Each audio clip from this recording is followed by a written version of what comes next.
പുതുനഗരം കൃഷിഭവന്റെ കീഴിൽ കൂൺ കൃഷിയിൽ വിജയകരമായി മുന്നോട്ട് കുതിക്കുന്ന പുതുമ കൃഷിക്കൂട്ടത്തിന്റെ പുതിയ കൂൺ ഷെഡ് തുറന്നു. മാങ്ങോട്ട് പണിക്കുളമ്പിൽ Kollengode block panchayat president R Chinnakuttan ഉദ്ഘാടനം നിർവഹിച്ചു. ഇവിടെ തന്നെ ഈ പുതുമ ഗ്രൂപ്പ് കഴിഞ്ഞ ഏതാനും മാസമായി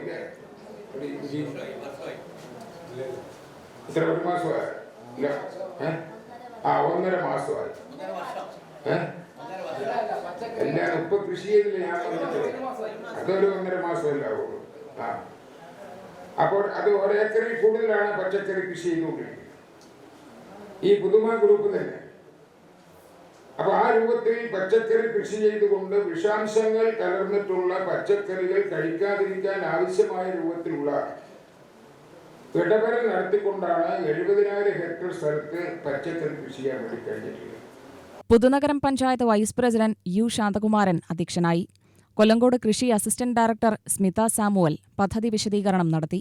കൃഷി ഓഫീസർ MS റീജ പുതുമ കൃഷിക്കൂട്ടത്തിന്റെ കൂൺ കൃഷിയെക്കുറിച്ച് വിശദീകരിച്ചു. വികസനകാര്യ standing committee chairperson Sahira Abbas, ക്ഷേമകാര്യ standing committee chairperson Jayanthi, ward member Rasool Haq, service സഹകരണ bank president Mujeeb Rahman, Thenmalavali FPO secretary Sachidanandan, Kerala Grameen bank manager Vishakh എന്നിവർ ആശംസകൾ അറിയിച്ചു. പുതുമ കൃഷിക്കൂട്ടത്തിന്റെ പ്രവർത്തനങ്ങളെക്കുറിച്ച് പ്രസിഡന്റ് മുജീബ് റഹ്മാൻ സംസാരിച്ചു. പുതുമ കൃഷിക്കൂട്ടം സെക്രട്ടറി KP രാജേഷ് സ്വാഗതവും ജോയിന്റ് സെക്രട്ടറി വിജയരാഘവൻ നന്ദിയും പറഞ്ഞു. പാടശേഖര സമിതി ഭാരവാഹികൾ, കാർഷിക കർമ്മസേനാംഗങ്ങൾ, വിവിധ പഞ്ചായത്തുകളിൽ നിന്നുള്ള കർഷകർ, പുതുമ ഗ്രൂപ്പിലെ അംഗങ്ങൾ, കൃഷിഭവൻ ഉദ്യോഗസ്ഥർ എന്നിവർ പരിപാടിയിൽ പങ്കെടുത്തു.